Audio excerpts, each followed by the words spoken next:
They called him Zachariah, a slave with calloused hands, a steady back, and a fire buried so deep it looked like silence. Day after day he bowed his head, watched his sister suffer, watched the whip carve lines across his own skin, until one night something in him broke. With nothing but rope and rage, Zachariah dragged his master to the old oak tree. The same tree where others had swung in terror now held the body of the man who once owned him. And when the dawn came, the plantation wasn't standing. It was burning. What began as vengeance turned into a revolt.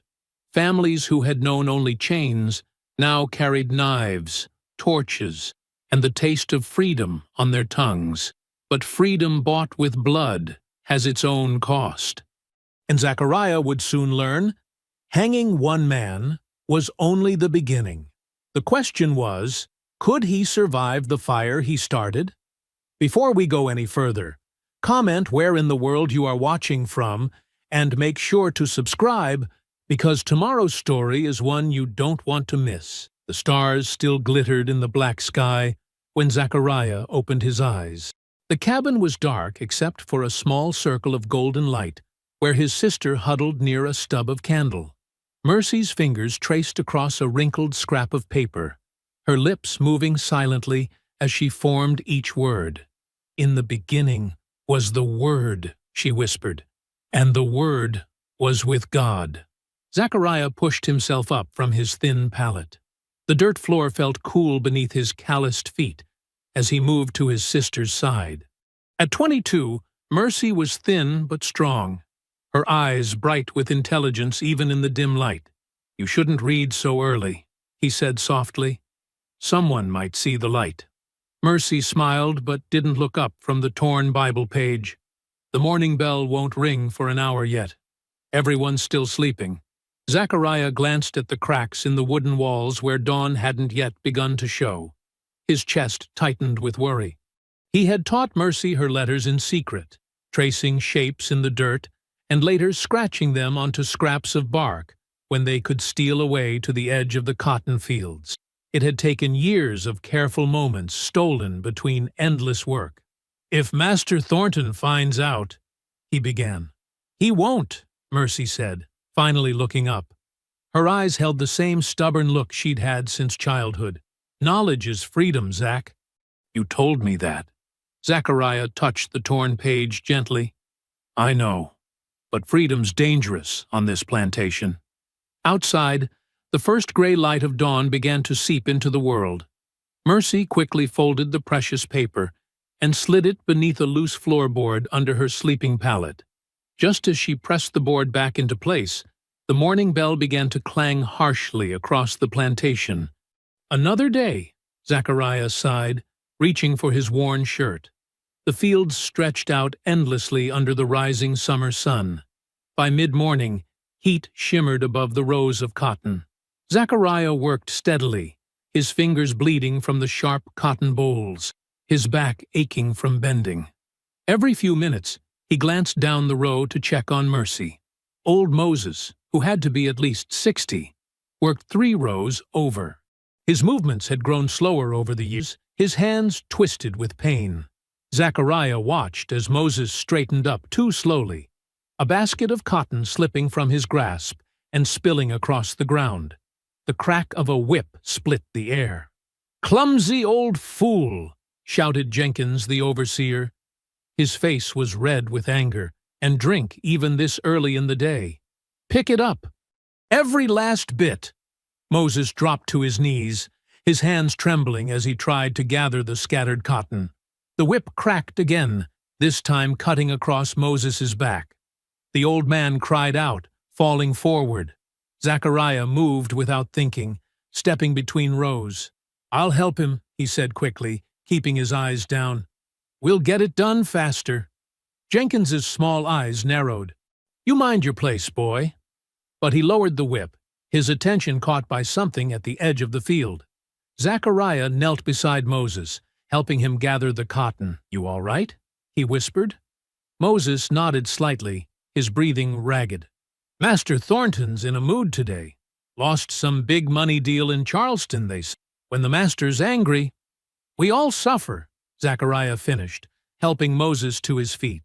Throughout the endless afternoon, whispers passed between the workers. Master Thornton had gambled on a shipment of goods that had been seized at port. His business partner had abandoned him, leaving Thornton with the debts. Everyone knew what this meant: harder work, less food, and a quicker temper from the master and his overseers. When sunset finally came, Zachariah's muscles screamed with exhaustion. He and Mercy walked back to the quarters together, too tired for words. All around them, other workers moved like shadows, heads down, spirits crushed under another day's labor. In their cabin, Mercy heated a small pot of cornmeal over the tiny fire they were allowed. They ate in silence, saving the few scraps for breakfast. "Maybe he'll sell the plantation," Mercy said suddenly. "If Master Thornton's in debt?" "Don't get hopeful," Zachariah warned. "New masters ain't usually better than old ones." Before Mercy could answer, boots stomped outside their door. The thin wooden planks crashed open, and Silas Thornton himself stood in the doorway. His face was flushed with whiskey, his eyes wild with anger. "Search it," he ordered the two men behind him. "Every corner."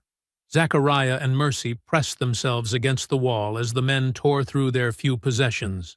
One man flipped over Mercy's sleeping pallet, exposing the loose floorboard beneath. "What's this?" The man pried up the board and pulled out the folded Bible page. Thornton snatched it from the man's hand, his face darkening as he looked at the paper, then at Mercy. "You can read," he said, his voice dangerously quiet. Mercy's eyes widened with fear. "No, Master, Don't lie to me!" Thornton roared, grabbing her arm. "Who taught you? Who?" Zachariah stepped forward. "Nobody taught her. She just found that paper." Thornton's hand cracked across Zachariah's face, sending him stumbling backward. "I wasn't speaking to you." The master turned back to Mercy, crumpling the Bible page in his fist.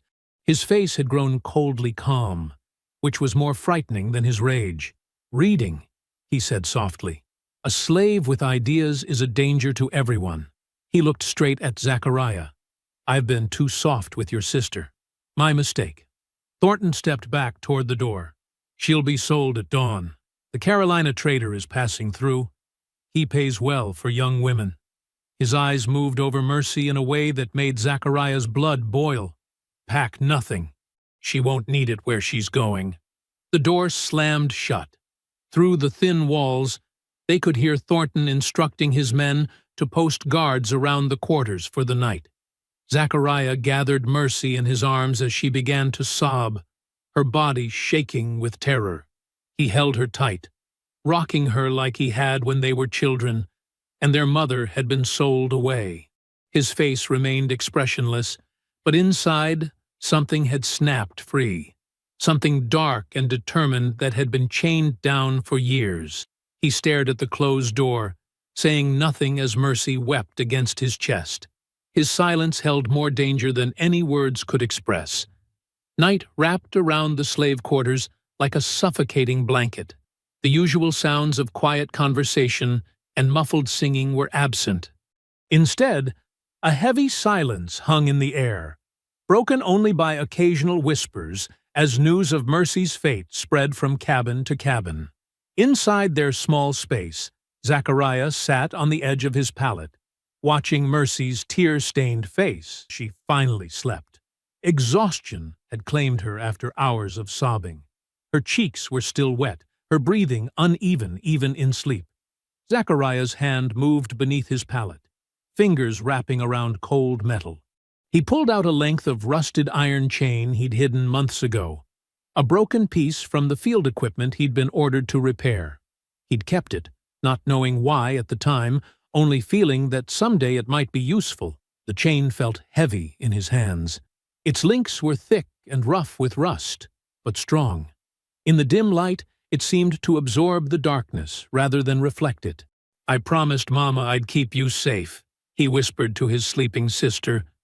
Memories washed over him, teaching 5-year-old Mercy to count stars through the holes in their cabin roof, holding her hand when their mother was sold away, watching her grow into a woman with a mind so sharp it frightened him sometimes.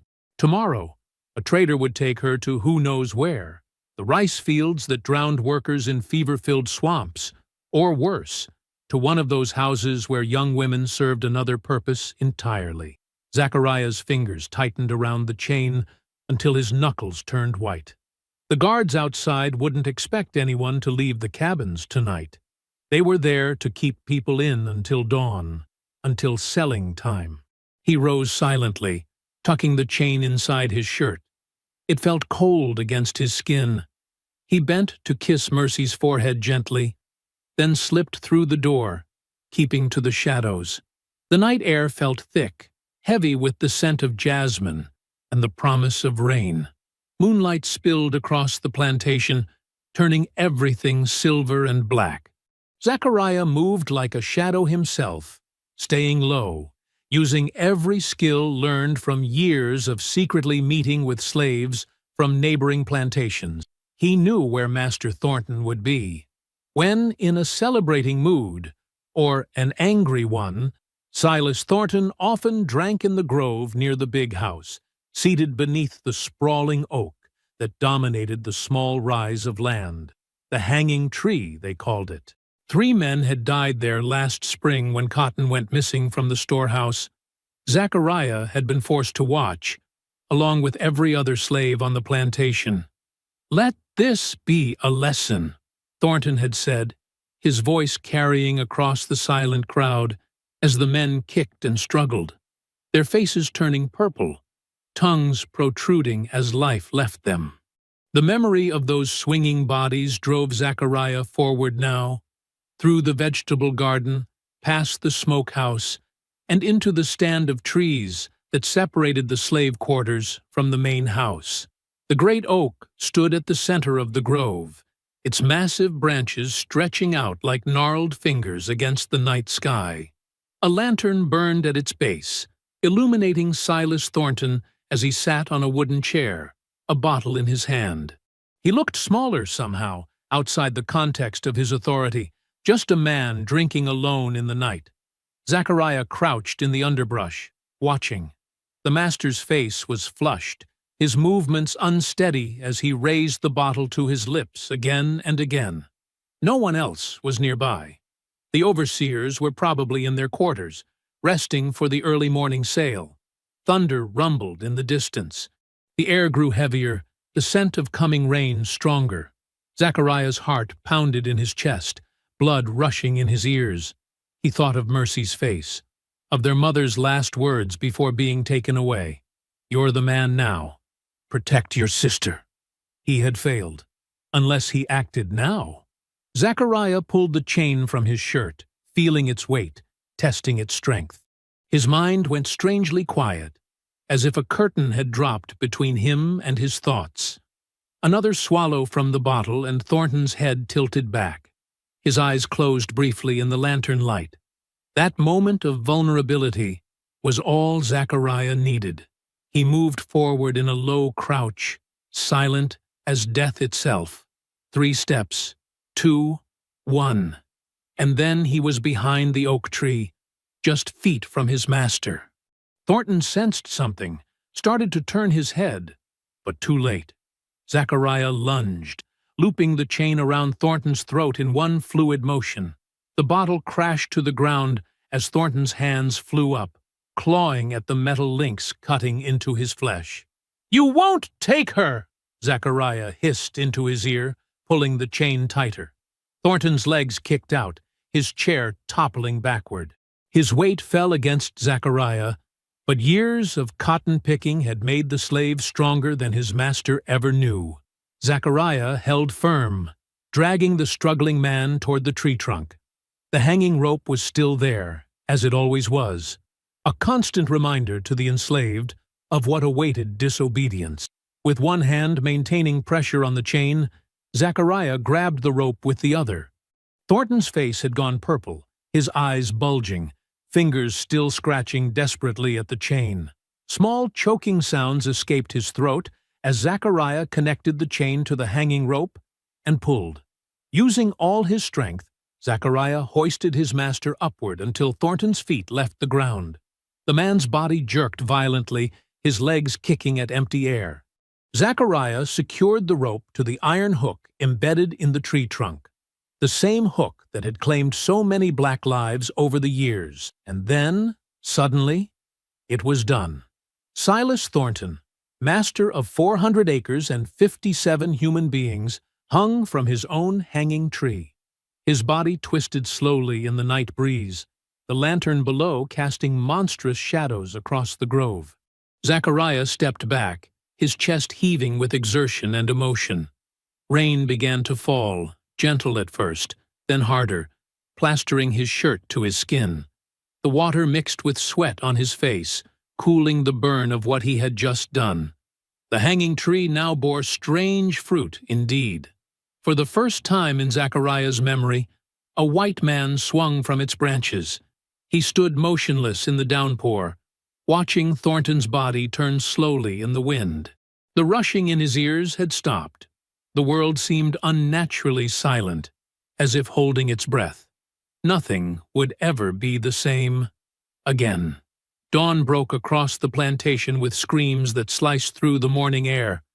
Zachariah sat on his pallet, exhausted from a sleepless night, his hands still feeling the ghost of the chain. The first shrieks came from near the big house. A house slave had found Master Thornton swinging from the oak. "Lord have mercy! Master's dead! The master's been hung!" The cry echoed across the yard, carried on the damp morning breeze. Mercy bolted upright, her eyes wide with fear. "Zachariah! What's happening?" Before he could answer, the door to their cabin burst open. Old Isaiah stood there, his weathered face a mask of disbelief. "They're saying Master Thornton's hanging from the oak, just like he done to our people." Mercy's hand flew to her mouth. She looked at Zachariah, at the dirt under his fingernails, at the strange calm in his eyes. Understanding dawned on her face. "What you done?" she whispered. Zachariah stood slowly. What needed doing? Outside, chaos erupted. People poured from their cabins, some wailing in terror, others standing in stunned silence. The overseers scrambled to contain the situation, shouting and brandishing whips. Thornton's body still hung from the tree, visible across the clearing. A sight never before seen on this land. A master strung up like those he had tormented.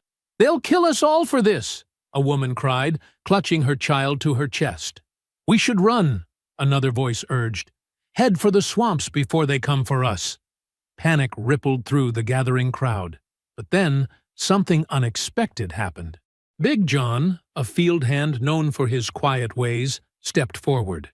He'd worked the Thornton land for 30 years, his back scarred from countless whippings. "Run where?" His deep voice cut through the fear. "They'll hunt us down like dogs. And even if we get away, what then? More chains waiting somewhere else?" He turned to Zachariah. "You did this?" All eyes shifted to Zachariah. Mercy stood beside him now, her small hand slipping into his larger one. Zachariah nodded once. He was going to sell Mercy, sell her away. A murmur ran through the crowd. They all knew what that meant, what happened to young women sold south. "Well then," Big John said, "seems to me the time for running is over." From the direction of the overseer's cabin came shouts and the crack of a whip. 3 white men approached, their faces twisted with rage. "Get back to your quarters!" Jenkins, the head overseer, bellowed. "Nobody moves until we sort this out." The crowd hesitated, caught between lifelong obedience and the strange new possibility hanging from the oak tree. Jenkins cracked his whip again, catching a young man across the cheek. Blood spattered. Something snapped in the air, like an invisible thread stretched too tight. Big John moved first, grabbing a shovel propped against a nearby cabin. Others followed, seizing tools, rocks, anything that could serve as a weapon. The overseers backpedaled, suddenly aware of the change. Jenkins raised his rifle, but before he could fire, Zachariah lunged forward, tackling him to the ground. The rifle discharged into the air. Hands grabbed it. More shots rang out as the other overseers tried to regain control, but they were outnumbered 50-1. The struggle was brief and brutal. When it ended, 3 white men lay dead in the dirt, and their weapons belonged to the enslaved. Silence fell, heavy with the weight of what had just happened. No one had planned this. Yet here they stood. 54 men and women who had awakened expecting another day of bondage, now holding bloody tools and captured guns. "Zachariah!" Mercy's voice trembled. Her eyes were wide with terror, but something else burned there too. Determination. "They'll send more men. We need to decide. Now." Zachariah looked at the faces around him. People he'd worked beside for years, suffered beside. Their expressions reflected his own tumbling emotions: fear, disbelief, and a dangerous spark of hope. "What's there to decide?" he said finally. "We're already dead if we stay put." Big John nodded. "Main house has guns. Ammunition, too. And food," added an older woman. "Stores that'll last weeks." The decision formed without words, a collective understanding passing through the group. Zachariah picked up Jenkins's fallen rifle, checking it was loaded. "They made us build everything they have," he said. "Time we took it back." The group moved as one toward the main house, some armed with guns, others with farm tools and kitchen knives. The few house slaves who hadn't fled joined them, leading the way through the grand front doors that none of them had ever used before. Inside, panic reigned. White faces, servants, a tutor, the housekeeper, stared in horror as the rebels flooded in. They were quickly subdued, locked in the root cellar beneath the kitchen.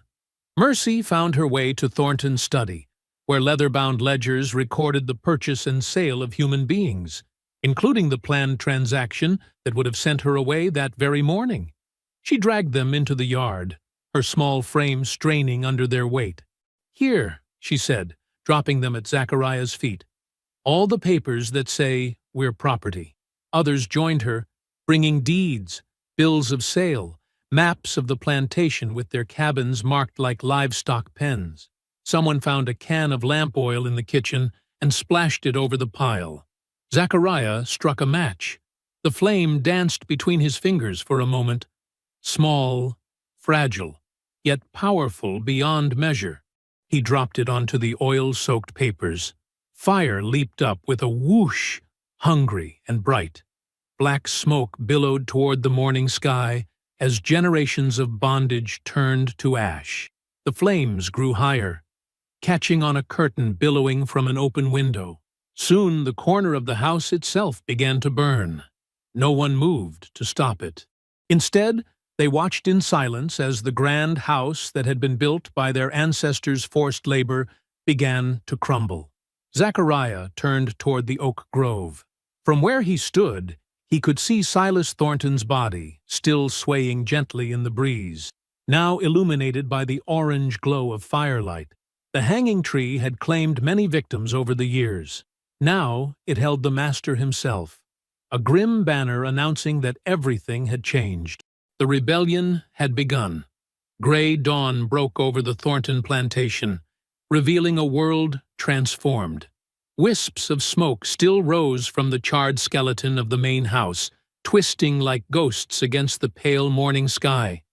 The air smelled of ash and something else, something new and dangerous: freedom. Zachariah stood on what remained of the front porch, surveying the changed landscape.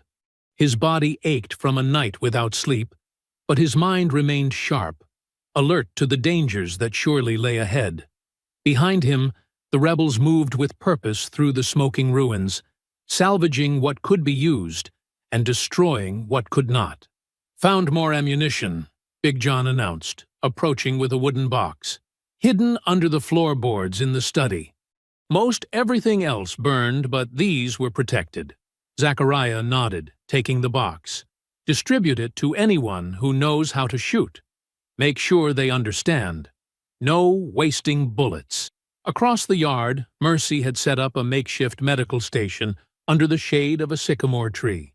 She tore strips from a fine linen tablecloth, using them to bind wounds. Several men and women had been injured in yesterday's fighting. Nothing fatal, but painful all the same. As Zachariah watched, she gently cleaned a gash on young Isaiah's arm, her movements careful and sure despite her exhaustion. "She's got a healer's touch," Big John observed. "My mama was the same way." "Always has," Zachariah replied, "even as a child." A commotion near the edge of the property drew their attention. 3 figures sprinted across the fields, the scouts they'd sent out at first light to watch the roads. Their speed and the urgency in their movements sent a chill down Zachariah's spine. The fastest of them, a young man named Daniel, reached Zachariah first, his chest heaving. "They're coming," he gasped. "Edward Thornton. He's got riders with him, 20, maybe 30 men, armed. They're about 5 miles out, moving fast." A heavy silence fell over those close enough to hear. Edward Thornton was known to be even crueler than his father, quick to anger and slow to forgive. And now he was returning to find his father hanging from a tree and his home in ashes. "How long?" Zachariah asked. 2 hours. Maybe less, if they push their horses. Zachariah turned to the gathered crowd, now growing as word spread of the scouts' return. Faces that had been alive with triumph just hours before now showed fear creeping back in. "We need to go," a woman called out. "Head for the swamps before they get here." Murmurs of agreement rippled through the group.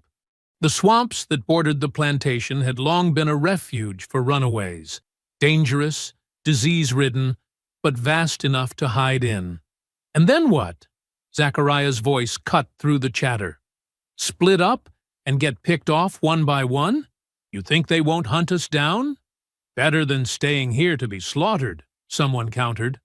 Mercy approached, wiping blood from her hands onto her apron. "We have wounded who can't travel fast. If we run, some get left behind. You know what happens then." They all knew. The examples made of captured runaways were designed to haunt nightmares, slow deaths that served as warnings to others. Zachariah looked at the faces before him, men and women who had tasted one day of freedom after lifetimes of bondage. He saw the fear there, but also something that hadn't existed before: choice. For the first time, they were deciding their own fates. "Listen to me," he said, his voice steady. "Running means scattering. Scattering means dying alone in those swamps, or being hunted down like animals. We stay together. We might have a chance." "Against 30 armed men?" someone called out. "Against men who expect us to run," Zachariah countered, "who see us as property, not people who can fight back. We have weapons now. We know this land better than they do, and they don't know how many of us there are." Big John stepped forward. "I'm with Zachariah. I ain't running no more." One by one, others joined in, some reluctantly, others with fierce determination. A plan began to take shape. The plantation had natural defenses they could use: drainage ditches that could slow riders, hedgerows that offered cover, barns and outbuildings that could become fortresses. They worked through the day, preparing as best they could. Some dug deeper trenches across the main approach road. Others gathered weapons, not just the seized guns, but also scythes, pitchforks, axes from the tool shed. The strongest among them rolled heavy barrels into strategic positions for cover. Mercy organized those who couldn't fight, mostly children and the elderly, moving them to the relative safety of the smokehouse, a solid brick structure away from likely battle areas. She distributed food salvaged from the kitchen stores, ensuring everyone ate something to keep up their strength. As daylight began to fade, a strange calm settled over the plantation. They had done all they could. Now they waited. Zachariah checked his rifle one last time, counting the bullets in his pocket. 12 shots. They would have to count. Mercy appeared at his side, her face smudged with soot, but her eyes clear and determined. "Whatever happens," she said softly, You already saved me. Remember that." He wanted to tell her it wasn't over, that he would keep her safe, but the words caught in his throat. Instead, he squeezed her hand. The first hint came as a distant rumble, like thunder, but steady and growing louder. Hoofbeats, many horses moving fast. "Get to your positions," Zachariah called out. "Remember, wait for the signal." The rebels scattered to their assigned places, behind barrels, inside buildings, lying flat in ditches. Zachariah crouched behind the stone wall that once marked the elegant border of Thornton's garden. The hoofbeats grew louder, and then voices carried on the evening air. A familiar voice, raised in anger. "I want every last one of them. Alive if possible.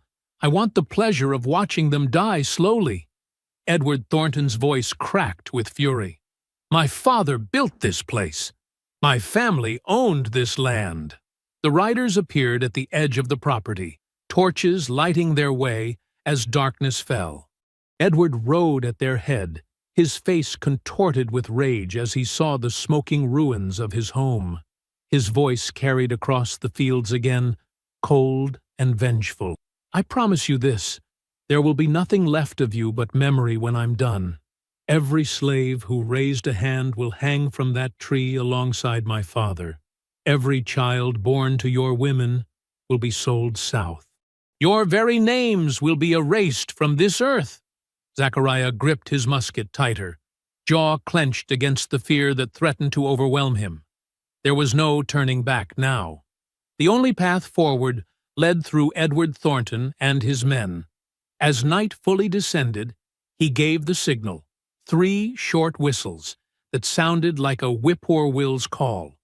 Around the plantation, the rebels readied themselves for what was to come. The battle for their freedom was about to begin. Dawn broke with a heavy mist clinging to the fields. The cotton plants, once symbols of their bondage, now provided hiding places as the rebels gathered in the low ground between rows. 60 men and women crouched in the early morning light, their faces tense but determined. Some clutched weapons taken from the main house, rifles and hunting shotguns, while others held farm tools transformed into instruments of war. Scythes, pitchforks, and hoes with sharpened edges. Zachariah stood at the center, his voice low but carrying across the hushed gathering. He had spent the night walking the plantation boundaries, studying the land he'd worked for years, but never truly seen through a fighter's eyes. "They'll come from the main road first," he said, pointing toward the tree-lined avenue that led to where the grand house once stood. "That's what they know, what they expect. But the ground there isn't in their favor."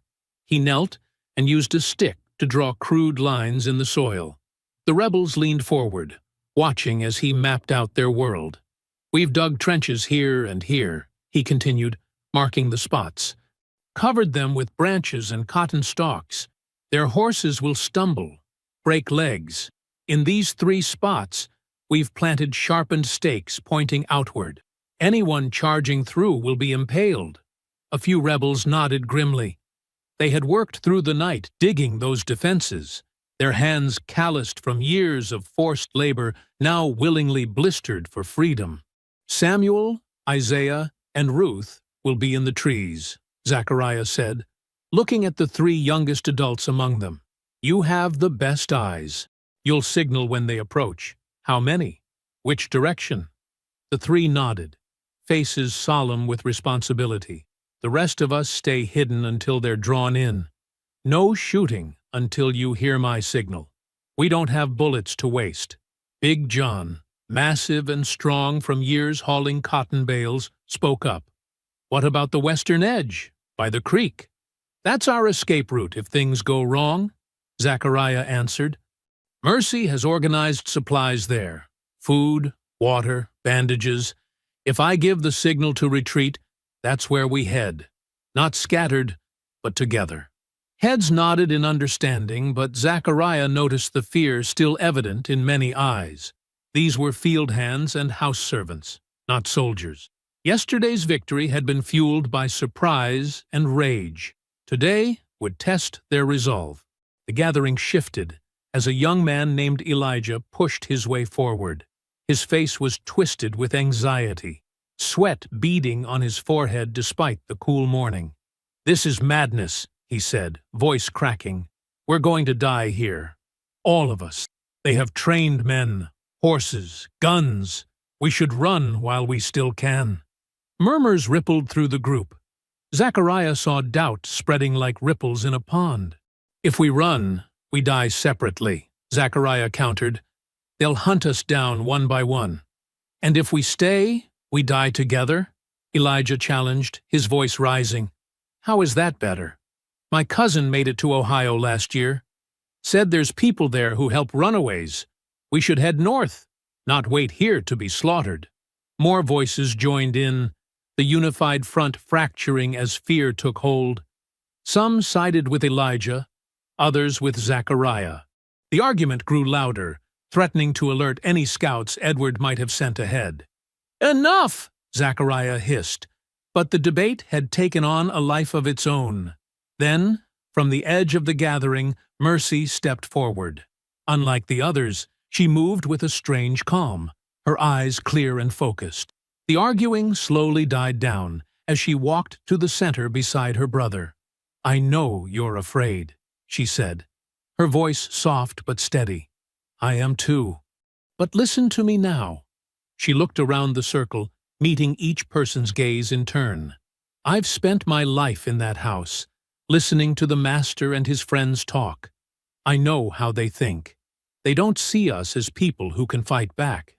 They expect us to run, to scatter like scared rabbits." She knelt and touched the soil, lifting a handful and letting it sift through her fingers. "This land has our blood in it, our sweat, our tears, for generations. Now it has the master's blood, too. For the first time, we have a chance to stand together, not as slaves, but as free people, defending what should have been ours all along." Her words settled over the group. Even Elijah's breathing slowed as he listened. "If we separate now, we're just runaways. But together?" Mercy stood straight, suddenly seeming taller than her small frame. "Together, we're something they've never seen before. Something they fear." The silence that followed held weight. Zachariah watched as faces changed, fear giving way to resolve. Even Elijah, still clearly terrified, gave a reluctant nod. "We stand together," Big John said firmly. "We fight together." Others murmured agreement. The moment of crisis passed, unity restored by Mercy's quiet strength. Zachariah squeezed his sister's hand in silent thanks, then returned to organizing their defense. The rebels dispersed to their positions, some to the drainage ditches that crisscrossed the fields, others behind the sturdy walls of the smokehouse and barn. The three lookouts climbed carefully chosen trees with clear sight lines to the approach roads. The waiting was the hardest part. Minutes stretched into an hour, then two. The sun climbed higher, burning away the morning mist and revealing the full devastation of the plantation, the blackened ruins of the main house, the trampled fields, the hanging body of Master Thornton still swinging gently from the oak tree, as a grim reminder of how everything had changed.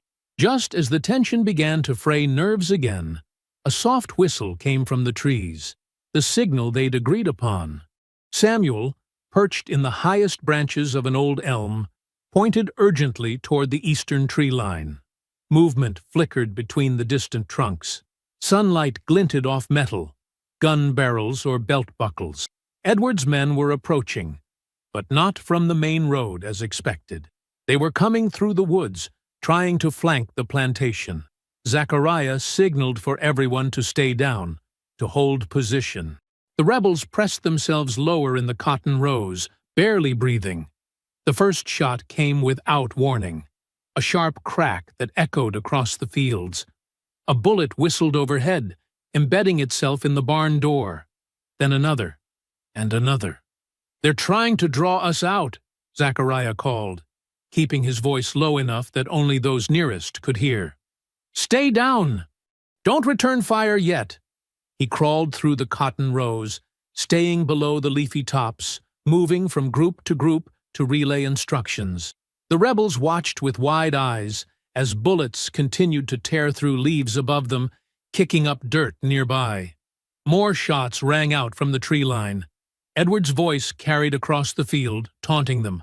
"Come out! Come out! Face me like men if you dare! Or die hiding like the cowards you are!" Zachariah reached Big John's position behind a water trough. "They don't know exactly where we are," he whispered. "They're wasting ammunition. Let them." A bullet splintered wood inches from Zachariah's head. He ducked lower, heart pounding. "When do we shoot back?" Big John asked, rifle clutched in his massive hands. "When they're closer," Zachariah replied. "When every shot counts." The firing from the tree line intensified. Leaves and cotton bolls rained down as bullets tore through the field. The rebels pressed themselves into the earth, waiting. Then came the sound they'd been dreading. Hoofbeat. Edward was sending riders into the field. "Ready!" Zachariah called, loud enough now for all to hear. "Wait for them to reach the first trench." The thunder of approaching horses grew louder. Through gaps in the cotton plants, they could see riders emerging from the trees, Edward himself at the lead, his face contorted with rage. "Now!" Zachariah shouted as the first horses neared their hidden defenses. "Fire!" The first riders crashed into the hidden trench with sickening screams. Horses tumbled, throwing their riders forward into the sharpened stakes. Edward, riding just behind the lead men, pulled his horse up short as chaos erupted. "Fire again!" Zachariah shouted. Musket balls tore through the air, finding targets among the confused riders. Edward's voice rang out, commanding his remaining men to spread out. "Flank them! Find them!" The battle spread across the fields like wildfire. Rebels rose from hiding places, firing stolen weapons and then ducking back down. Those without guns wielded hoes, scythes, and axes. Farm tools transformed into weapons of war. The sun climbed higher in the sky as the fighting continued. Noon came and went, marked only by increasing heat and thirst. Smoke drifted across the fields from burning outbuildings and gunfire, creating an eerie fog that made it hard to see friend from foe. Zachariah moved through the chaos like a ghost, appearing where needed most. He helped Big John reload a musket with trembling hands. He dragged a wounded woman to safety behind a stone wall. He shouted encouragement when morale wavered. "They're breaking through on the west side!" came a cry from one of the lookouts. Zachariah ran, crouched low, following the sounds of fresh fighting. A group of Edward's men had discovered the path along the creek and were pushing inward. 3 rebels lay dead, their bodies sprawled in awkward poses. 2 more fought desperately, outnumbered. With a roar, Zachariah charged forward, firing his musket at point-blank range. The closest rider fell. Zachariah swung the empty gun like a club, knocking another man from his horse. He grabbed a fallen knife and slashed wildly. A bullet grazed his shoulder, burning like fire. He stumbled, but kept fighting. "Fall back!" he ordered the surviving rebels. "To the smokehouse!" They retreated, step by bloody step. Edward's men pressed their advantage, thinking they had found the weak point in the defense. What they found instead was the full force of rebels who had circled around behind the smokehouse. A volley of gunfire cut down the front riders. The rest turned to flee, only to find themselves trapped between rebel positions. The afternoon stretched endlessly, the fighting turning from organized assaults to scattered skirmishes. Men and women fell on both sides.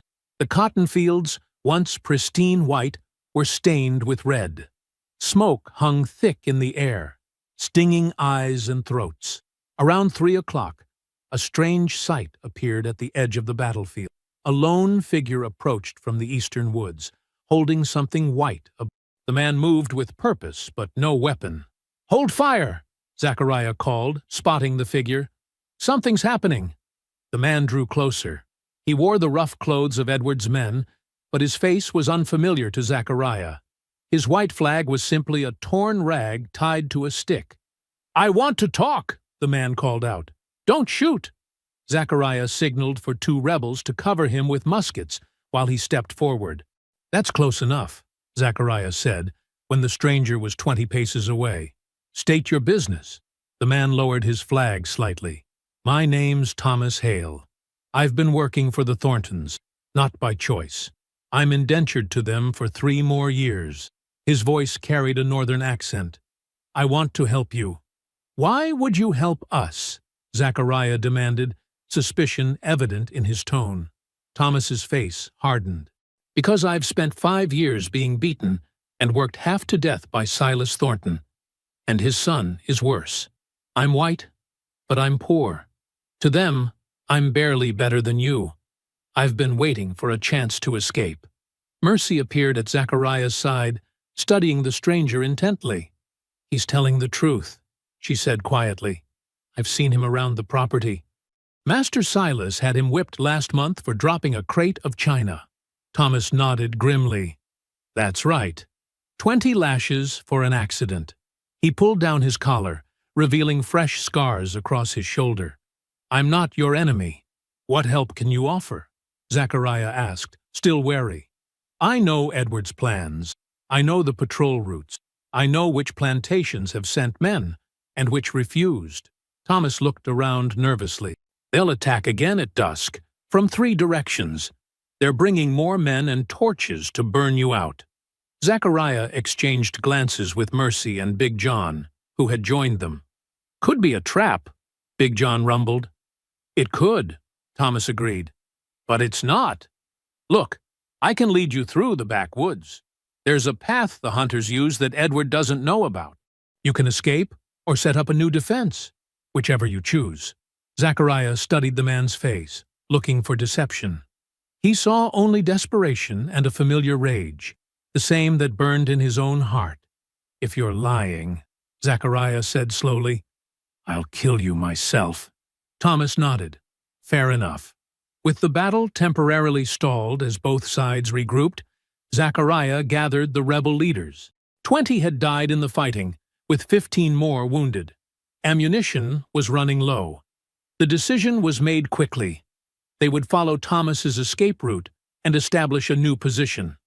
As the sun began its descent, the rebels slipped away in small groups. Thomas led them along a narrow deer trail that wound through dense underbrush and across a shallow part of the creek. Mercy helped the wounded, moving with surprising strength for her small frame. Zachariah took up the rear, watching for pursuit. The sounds of fighting faded behind them as Edward's men realized too late that their prey had vanished. By nightfall, they had reached a clearing deep in the woods, far enough from the plantation to be safe for the moment. The rebels collapsed in exhaustion, tending wounds and sharing the little food they had managed to bring. Thomas knelt in the dirt near the campfire they had dared to light. With a stick, he began drawing lines and marks. "This is the main road," he explained, pointing to a long line. "Edward has men stationed here, here, and here." He marked 3 spots. "But this back road is clear." The militia from Claiborne refused to help. "There's bad blood between their captain and Edward." Mercy moved closer, studying the crude map intently. Her eyes traced each mark, committing them to memory. "What about the bridges?" she asked. "Are they watched?" Thomas looked up in surprise. "You can read maps?" "I can read," she said simply. "Are the bridges watched?" "The main one is. This smaller one isn't. Most folks don't even know it exists." As Thomas continued marking patrol routes and safe passages, Zachariah watched the faces around the fire. Despite the day's horror, despite the losses, he saw something unexpected in their eyes. Not just fear, but determination. They had fought back and survived. They had tasted freedom, however briefly. This was no longer just about hanging Silas Thornton. It wasn't even just about escaping. Something larger had been born in the blood-soaked fields, a realization that they could fight together, think together, plan together. Zachariah looked at Mercy, her face illuminated by firelight as she studied Thomas's maps. Her literacy, once a dangerous secret, was now a weapon in their arsenal. Thomas, a white man who had crossed the uncrossable line to join them, marked another safe path through the woods. Survival, today. Perhaps something more tomorrow. Dawn broke with a crimson glow that matched their intentions. Zachariah crouched in the tall grass at the edge of the cotton fields, watching as the eastern sky brightened. Beside him, Thomas Hale pointed to a ridge where Edward's men had camped for the night. "They'll come through here," Thomas whispered, tracing a path with his finger. "Edward always takes the direct approach. His pride won't let him do otherwise." Zachariah nodded, studying the terrain.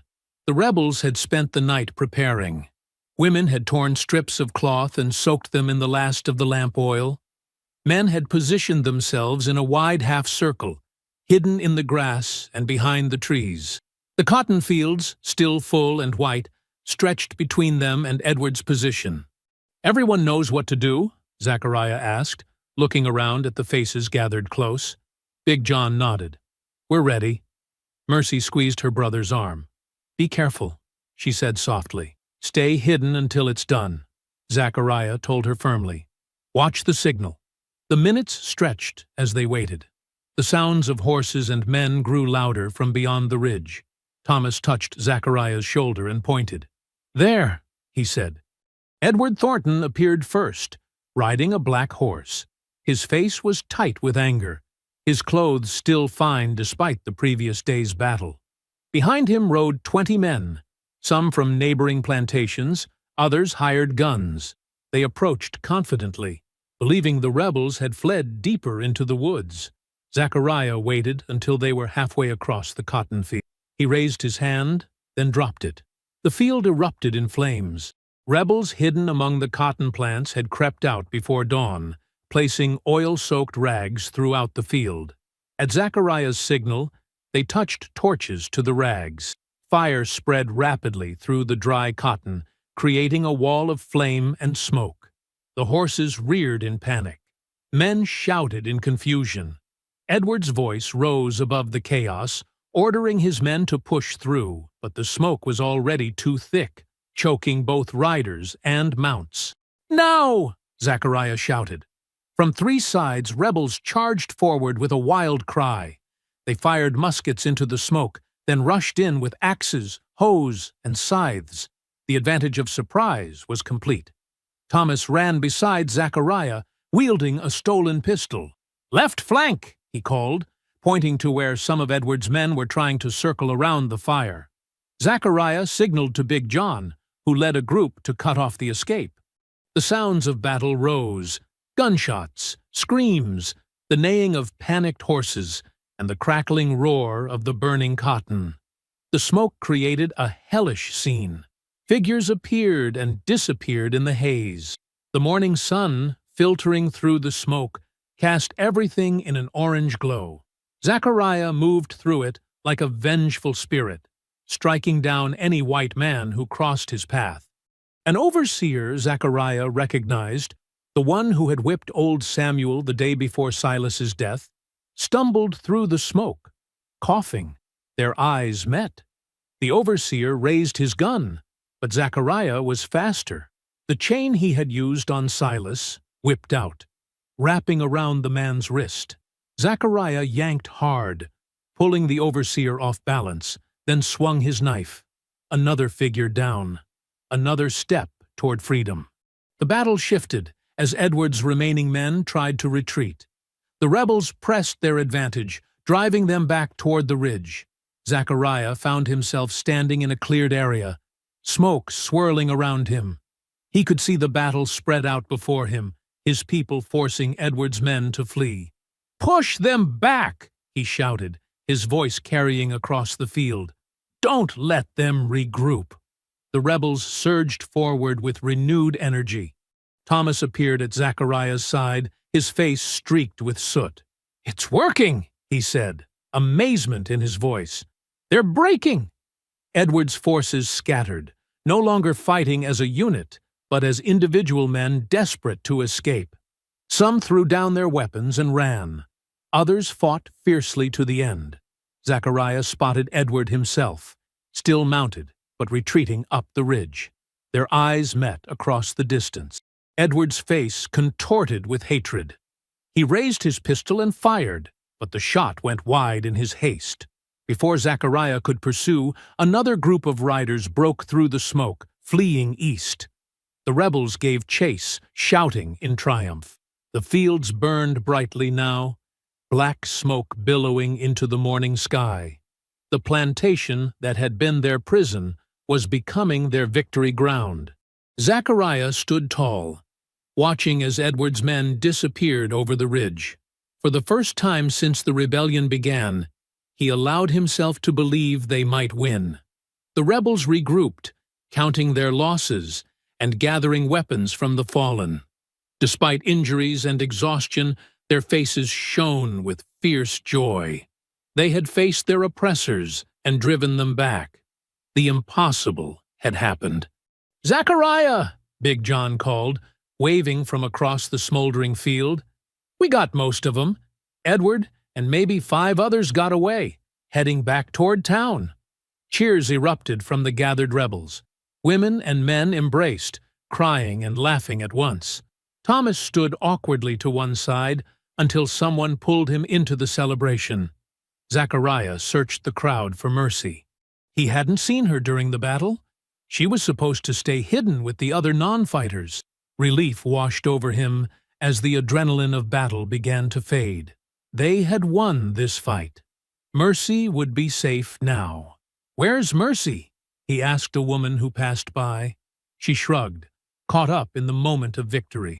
A cold feeling settled in Zachariah's stomach. He pushed through the celebrating crowd, calling his sister's name. No answer came.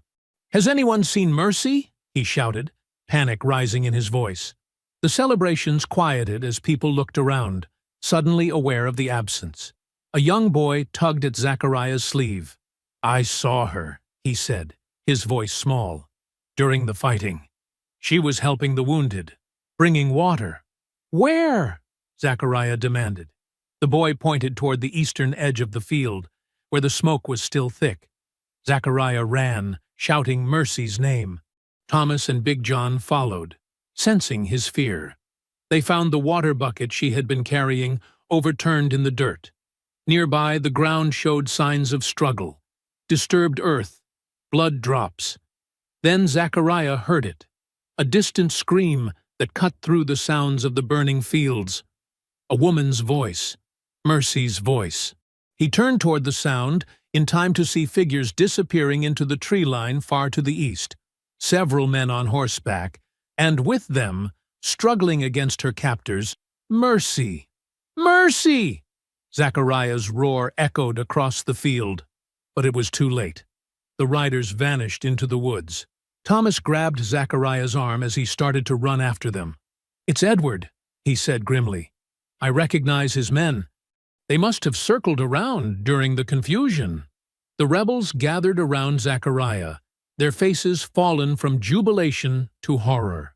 The battlefield, still glowing with fire, the smoke still rising from their victory, suddenly felt empty and meaningless. Zachariah stared at the spot where his sister had disappeared, his heart turning to stone in his chest. The chain that had started this rebellion hung heavy at his side. Night fell over the forest like a heavy blanket.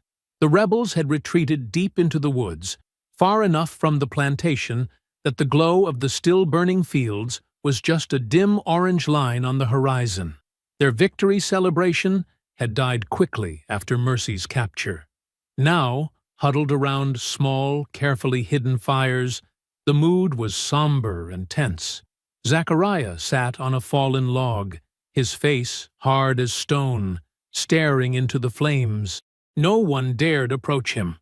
The chain he had used to kill Silas Thornton lay coiled beside him, a reminder of how this rebellion had begun. Thomas Hale stood before the largest group, his voice low but urgent.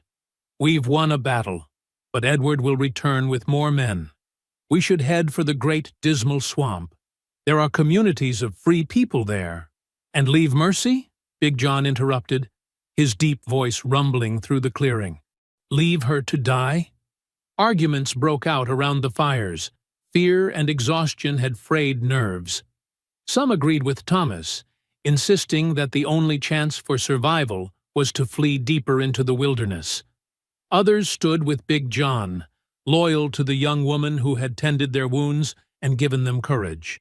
"We can't abandon her," cried Sarah, an older woman who had helped raise both Zachariah and Mercy after their mother died. "That child risked everything alongside us." "And what about our children?" countered another woman, pulling her young son closer. "If we try to save one, we might lose all." The debate grew louder until Zachariah suddenly stood. The camp fell silent. "I'm going after Mercy," he said simply. His voice was flat, leaving no room for argument. "Those who want to leave, leave. I won't stop you."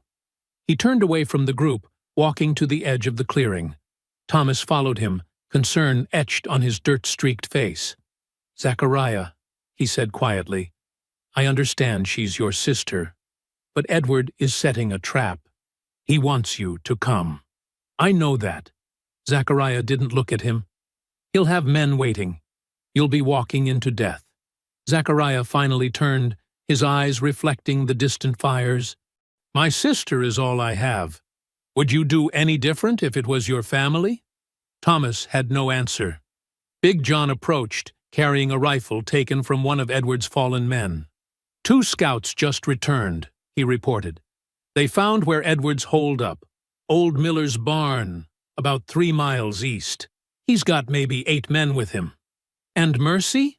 Zachariah asked, his voice suddenly tight. Big John's expression darkened. "They've got her tied up inside. Scouts heard Edward shouting loud enough for anyone nearby to hear. He says he wants you, Zachariah. Says you have until dawn to surrender yourself, or—" He couldn't finish. Zachariah nodded slowly. "Then I'll go at dawn." "To die?" Thomas asked incredulously. "To get my sister back," Zachariah answered. Sarah pushed through the crowd, her thin frame vibrating with anger. "That devil's son took my baby from the fields right under our noses. We can't just walk in there and hand ourselves over."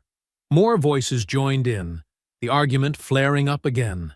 Some insisted on trying to rescue Mercy, others that the risk was too great. "Enough!" Zachariah's voice cut through the noise. "I'm not asking anyone to come with me. This started with me and Silas. It's between me and Edward now." "No." Big John shook his head firmly. "It's not just your fight anymore. It's all of ours." Murmurs of agreement rose from some of the gathered rebels. Others looked away, fear plain on their faces. Exhaustion suddenly overtook Zachariah. The weight of leadership, the terror for his sister, the knowledge that he had brought this upon them all. It crashed down on him at once. Without another word, he walked away from the camp, deeper into the darkness of the trees. Behind him, the arguments continued, but more quietly now. The group was splitting. Some would leave before dawn, seeking safety in the swamps. Others would stay, loyal to the end. Zachariah found a small clearing where he could see the burning horizon through a gap in the trees. He sat heavily on the ground, finally alone with his thoughts. He picked up the rusted chain he had carried since that first night and ran his fingers along its links. The metal was cold and rough against his skin. He remembered wrapping it around Silas Thornton's neck, remembered the man's eyes bulging as he lifted him to the oak branch. In that moment, Zachariah had felt power for the first time in his life, the power to take revenge, to deliver justice. But now Mercy was paying the price for his actions. The sound of footsteps made him tense, but it was only Thomas, approaching cautiously. "Some are leaving," Thomas said, sitting beside him. "The women with children, mostly. The rest are staying. For you and Mercy." Zachariah nodded but said nothing. "Edward's not like his father," Thomas continued. "Silas was cruel, but calculated. Edward is wild, unpredictable. He won't keep his word, even if you surrender. I know that, Zachariah said quietly. Then what's your plan? Walk in there and die? Zachariah finally looked at Thomas, his eyes reflecting the distant fires. No, I plan to kill Edward Thornton with this same chain. He held up the rusted links. And anyone else who stands between me and my sister. Thomas was silent for a long moment. You started something bigger than yourself, you know? People are talking about this rebellion for miles around. Slaves on other plantations are watching, waiting to see what happens. I didn't ask for that, Zachariah said harshly. No one asks to become a symbol. Thomas stood up. But you are one now, for better or worse. After Thomas left, Zachariah sat alone for hours, watching the burning horizon, the chain cold in his hands. The choice before him was impossible: surrender and likely die without saving Mercy, or attack and risk everyone who followed him. But in his heart, the decision was already made. He would not leave his sister. He would not abandon her to Edward's revenge. Since childhood, he had protected her, taught her in secret, risked punishment to keep her safe. He would not stop now. Zachariah gripped the chain tighter, feeling the rust bite into his palms. The distant fires of the plantation burned steadily against the night sky, a reminder of what they had accomplished and what they had lost. Dawn would come. Edward was waiting, and so was Mercy. Zachariah would be ready. Inside Miller's barn, the air hung heavy with dust and the smell of fear. Lanterns cast long shadows across the hay-strewn floor, illuminating Mercy's face as she sat bound to a wooden post in the center of the space. Her wrists were raw from the ropes, but she kept her expression neutral, refusing to show pain. Edward Thornton paced before her, his boots crunching on scattered straw. Unlike his father's cold calculation, Edward's rage burned hot and unpredictable. His face was flushed with drink, his eyes wild in the lantern light. "Your brother thinks he's so clever," Edward sneered, stopping to lean close to Mercy's face.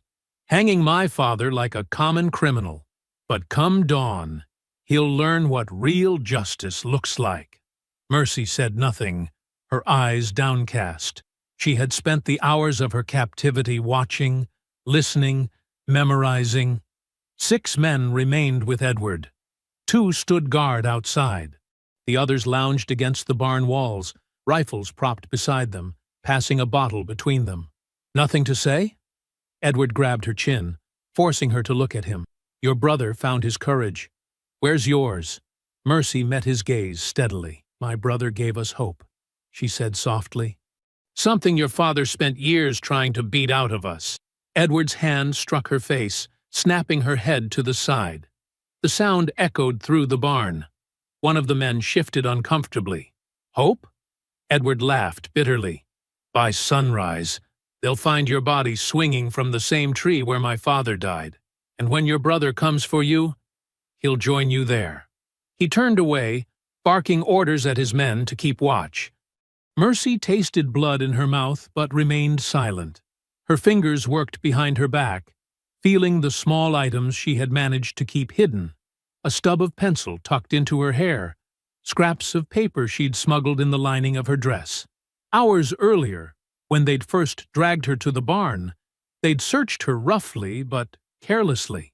They hadn't thought to check for the small tools of literacy she always kept close, her most dangerous possession, her secret weapon. As Edward stalked away to drink with his men, Mercy twisted her wrists, working the ropes against a rough edge of the wooden post. The hemp fibers slowly frayed. She knew she couldn't break free completely, not yet, but she could create enough slack to reach what she needed. Night deepened. 2 of the men dozed off, slumped against the barn wall. Another stepped outside to relieve the guards. Edward sat on an overturned bucket, taking long pulls from his bottle, his eyes never leaving Mercy. "You know," he said, his words slightly slurred, "my father always said your kind couldn't think for yourselves. But I saw those burned ledgers. I know someone who can read set those fires. Mercy remained silent. Was it you? Edward stood unsteadily. Did my father find out his property was learning things she shouldn't? We're not property, Mercy said quietly. We never were. Edward laughed, the sound sharp and ugly in the quiet barn. Tell that to the law. Tell that to every white man from here to Washington. He swaggered closer, crouching before her. My father was too soft. Selling you was mercy. I would have cut out your tongue for such defiance. Behind her back, Mercy's fingers had finally worked loose enough to reach the hidden pencil stub. As Edward turned away again, she carefully extracted a small piece of paper from her dress hem. The men were talking among themselves now, their voices low. Mercy caught fragments. Complaints about being stationed at the barn, fears about the rebels attacking, wishes to return to the main group of riders who had retreated to regroup. Mercy bent her head, appearing defeated, while her hands worked frantically behind the post. The pencil scratched softly on paper as she wrote in a careful, clear hand, exactly the way she'd seen Silas Thornton write his orders. She'd spent years secretly studying his penmanship on discarded notes. Captain requires all men at Southfield Crossing. Rebels spotted moving through woods, bring prisoner. Urgent. Her heart pounded as she finished. The forgery wasn't perfect, but in the dim light, to tired and nervous men, it might work. She needed just one moment of confusion. Dawn was approaching. Pink light began to filter through the cracks in the barn walls. Outside, birds started their morning calls. Edward stood, stretching. Time to prepare your brother's welcome, he announced. He gestured to two of his men. Get her ready. I want her hanging before the sun fully rises. As the men approached, Mercy saw her chance. One of them untied her from the post, but kept her wrists bound. As he pulled her to her feet, she stumbled deliberately, falling against him. Watch it! He growled, shoving her upright. Sorry, she whispered, slipping the forged note into his pocket in one smooth motion. The man didn't notice. He dragged her toward the barn door where Edward waited, sword drawn. Outside, the sky was lightening from black to deep blue. Check the perimeter once more, Edward ordered another man. I don't want any surprises. The man nodded, stepping outside. Moments later, he rushed back in, face tense. Sir, message from the captain. He held out Mercy's forged note, which had clearly made its way from one man to another. Edward snatched it, scanning the words with a frown. When did this come? Just now, sir. Ryder dropped it and continued to the others. Confusion spread across Edward's face. What Ryder? What captain? His eyes narrowed with suspicion. But the damage was done. The men looked to each other uncertainly, their confidence shaken. Sir, if the rebels are at the South Crossing, one began. There is no South Crossing, Edward shouted. This is... Before he could finish, shouts erupted outside. One of the guards fired his rifle. The barn door burst open as a guard stumbled backward, blood blooming on his shirt. In the chaos, Mercy acted. She rammed her shoulder into the distracted man holding her, breaking his grip. Her partially loosened bonds gave her just enough freedom to move. She ducked beneath Edward's wild swing and darted for the back of the barn, where she had noticed a rotted board earlier. Stop her! Edward roared. But the men were scattering, confused by the note and the gunfire outside. Mercy kicked at the weak board, splintering it. The opening was small, but she was smaller. She squeezed through, feeling the wood tear at her dress and skin. Then she was outside, in the misty dawn light. Gunfire continued from the front of the barn. Smoke drifted across the field. Her brother's diversion, she realized. Heart pounding, blood trickling from scrapes on her arms and face, Mercy ran. The field stretched before her, tall grass providing some cover. Behind her, Edward's voice bellowed commands, growing more distant. She kept running, her breath coming in ragged gasps, her bare feet finding their way over the uneven ground. The smoke thickened as she approached the edge of the property, where yesterday's fires still smoldered. She could barely see through the haze, but she kept moving, knowing that somewhere ahead, Zachariah would be coming for her. Through the smoke and early morning light, Mercy spotted figures moving, a small group approaching cautiously from the tree line. For a moment, fear clutched at her heart. Had she run straight into Edward's reinforcements? Then she saw him, Zachariah, leading a handful of rebels, moving silently toward the barn. The chain that had killed Silas Thornton was wrapped around his hand. Mercy stumbled forward, pushing through exhaustion. "Zachariah!" she called, her voice cracking. His head snapped up. Through the drifting smoke, their eyes met. Disbelief, then joy flooded his face. He broke into a run, closing the distance between them. As Zachariah reached her, hope surged in Mercy's chest. She had done it. She had saved herself. And now, together, they would finish what they started. Zachariah wrapped his arms around Mercy, crushing her against his chest, his hands trembling as they touched her face, her shoulders, assuring himself she was real. "You're alive," he whispered, his voice breaking. I used what you taught me," Mercy said, her eyes bright despite her exhaustion. "I wrote false orders, created confusion." Thomas Hale stepped forward from the small group of rebels. "They're still disorganized," he said urgently.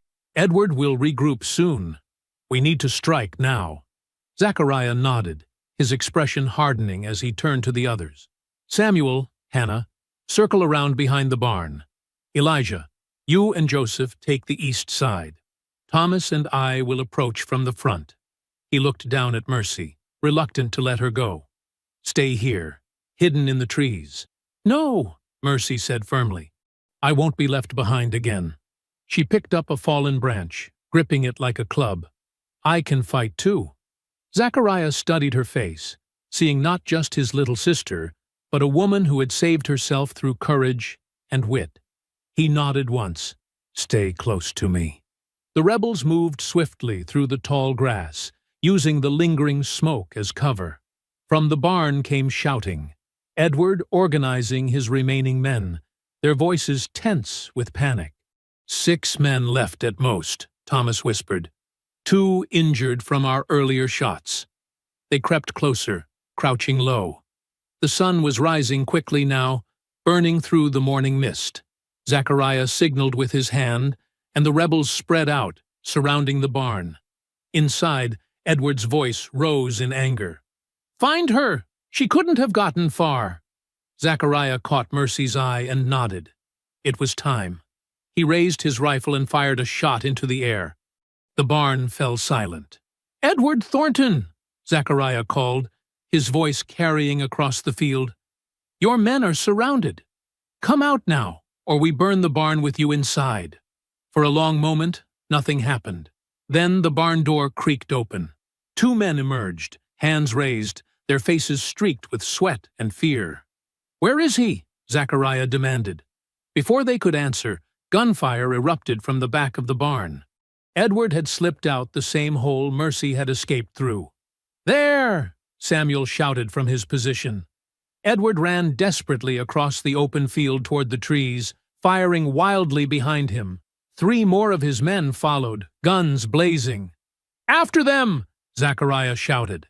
The rebels gave chase, returning fire. One of Edward's men fell, then another. The third threw down his rifle and fell to his knees, hands raised in surrender. But Edward kept running, his fine clothes now torn and dirty, his face contorted with rage and fear. He reached the tree line and disappeared into the woods. Zachariah pursued him relentlessly, the chain still wrapped around his hand. Behind him, Mercy and Thomas followed, with the other rebels securing the surrendered men. In the woods, Edward's trail was easy to follow. Broken branches, disturbed leaves, the desperate path of a man running blind with fear. Zachariah moved more carefully, alert for an ambush. They found Edward at the old oak tree, the very one where Silas still hung, his body swaying gently in the morning breeze. Edward stood beneath it, chest heaving, staring up at his father's corpse. His gun was empty, the hammer clicking on spent chambers. He turned as Zachariah emerged from the trees, Mercy and Thomas close behind. A wild laugh escaped Edward's lips. "So this is how it ends," he said, tossing away his useless pistol. "Like father, like son." Zachariah stepped forward, unwrapping the chain from his hand. "You had a choice," he said quietly. "Your father had a choice. Every day, you chose cruelty." "Cruelty?" Edward spat. "We gave you life, food, shelter. You gave us chains," Mercy said, stepping up beside her brother. "You took our names, our families, our freedom." Edward's eyes darted between them, then to the others emerging from the trees. He was cornered now, trapped beneath his father's hanging body. "You'll never be free," he snarled. "Every white man in the county will hunt you down. Every slave patrol from here to Tennessee will have your description." "Perhaps," Zachariah said, "but you won't be alive to see it." He moved forward suddenly, the chain whipping out. Edward tried to dodge, but Zachariah was faster, stronger. The chain wrapped around Edward's neck, and he choked, clawing at the metal links. Zachariah dragged him toward the base of the oak tree, Edward fighting every step. But his strength was no match for Zachariah's determination. The other rebels watched in silence as Zachariah threw the chain over the same branch from which Silas hung. Edward's eyes bulged, his face reddening as he gasped for breath. "Wait!" he choked out. "I can pay you." "Can you pay back 20 years of my life?" Zachariah asked, his voice deadly quiet. "Can you pay for the scars on my back? The graves of children worked to death in your fields?" Mercy placed her hand on Zachariah's arm, not to stop him, but in solidarity. Her eyes were hard as she looked at Edward. "This is justice," she said simply. With a powerful heave, Zachariah pulled the chain. Edward's feet left the ground, his body rising beside his father's. His legs kicked frantically, boots scraping against the air. His hands clawed at his throat, face turning purple. The rebels watched silently as Edward's struggles weakened, then ceased altogether. Father and son hung side by side from the old oak's branches, a grim testament to the revolt that had consumed the Thornton plantation. Zachariah tied off the chain and stepped back, his face expressionless as he stared up at the bodies. The only sound was the creaking of the branches and the distant crackle of flames from the burning fields. "It's done," Thomas said quietly. Zachariah nodded, turning away from the tree. "Gather, everyone," he ordered. "We need to move before reinforcements arrive from town." As they walked back toward the plantation, smoke billowed into the sky. The main house was fully engulfed now, columns crumbling as fire devoured wood and stone alike. The fields burned too, years of cotton harvests feeding the flames. The rebels had gathered by the edge of the property, 30 men, women, and children who had survived the revolt. Some were wounded, all were exhausted, but in their eyes shone a fierce light that hadn't been there before. "Where will we go?" a woman asked, clutching a small child to her chest. "Some of us know the way to the swamps," an older man said. "There are communities there, free people living hidden. Others can try for the north," Thomas added. "I know routes, safe houses." The group began to split, some heading toward the dense swamplands to the south, others preparing to risk the long journey north.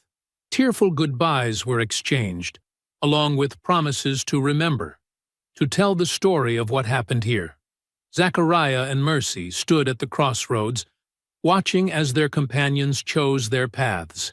Behind them, the Thornton plantation, the only home they had ever known, their prison for decades, crumbled into ash and ruin. "Where will we go?" Mercy asked softly. Zachariah looked down at her, Then at the long road stretching northward, wherever we choose, he said. That's what freedom means. They walked together down the dirt road, leaving behind the hanging tree with its grim fruit. The morning sun cast their long shadows before them, and smoke curled into the clear blue sky behind. They did not look back. I hope you found that story powerful. Leave a like on the video, and subscribe so that you do not miss out on the next one. I have handpicked 2 stories for you that are even more powerful. Have a great day.